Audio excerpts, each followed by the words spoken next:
কিছু কিছু গল্পের শেষটা যে এতটা কষ্টের, এই গল্পটা না শুনলে কখনোই বুঝবে না। তো পুরো গল্পটি শুনুন। একটি 19 বছর বয়সী মেয়ে তার প্রেমিকের কাছে গিয়ে বলে, আমার 20তম জন্মদিনে তুমি আমাকে কি উপহার দিবে? ছেলেটি মুচকি হেসে বলল, এখনো তো অনেক সময় আছে, আর সময় হলে তুমি তোমার জন্মদিনের উপহার পেয়ে যাবে। বেশ কিছুদিন যাওয়ার পর একদিন হঠাৎ করে এই মেয়েটি অজ্ঞান হয়ে যায়। বাসার সবাই বেশ অস্থির হয়ে যায়, কিছুই বুঝে উঠতে পারছিল না কেউ কি হয়েছে মেয়েটার। তারপর সবাই মিলে তাকে হাসপাতালে নিয়ে গেল। হাসপাতালের ডাক্তার অনেক পরীক্ষা নিরীক্ষা করার পর তার পরিবারকে জানালো, সাদিয়ার হার্টে একটা ছিদ্র ধরা পড়েছে। এখন যদি খুব তাড়াতাড়ি হার্ট পরিবর্তন না করা হয়, তাহলে হয়তো সাদিয়াকে আর বাঁচানো সম্ভব হবে না। সবাই এই কথাটি শুনে কান্নায় ভেঙে পড়ল। সাদিয়ার মা বাবা কিছুতেই মেনে নিতে পারছিল না।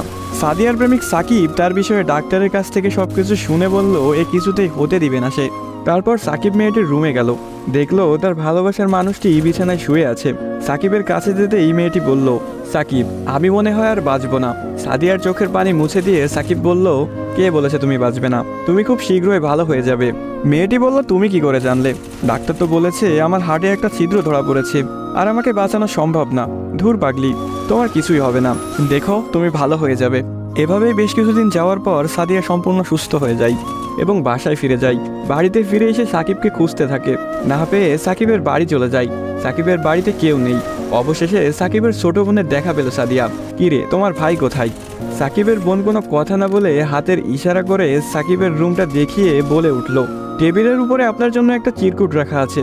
সাদিয়া কথাটি শুনে রুমে গিয়ে চিরকুট হাতে নিয়ে পড়তে শুরু করলো। প্রিয়তমা, আমি জানি যেদিন তুমি এই চিরকুটটি হাতে পাবে সেদিন তুমি সম্পূর্ণ সুস্থ হয়ে যাবে, সবকিছু ঠিক হয়ে যাবে আগের মতো, যেমনটা আমি তোমাকে বলেছিলাম। আমি বলেছিলাম না কিছু হবে না, দেখছো তাই হয়েছে। তুমি আমার কাছে 20তম জন্মদিনের উপহার চেয়েছিলে না? অনেক ভেবেছি, কিন্তু তোমাকে কি উপহার দিব ভেবে পাচ্ছিলাম না।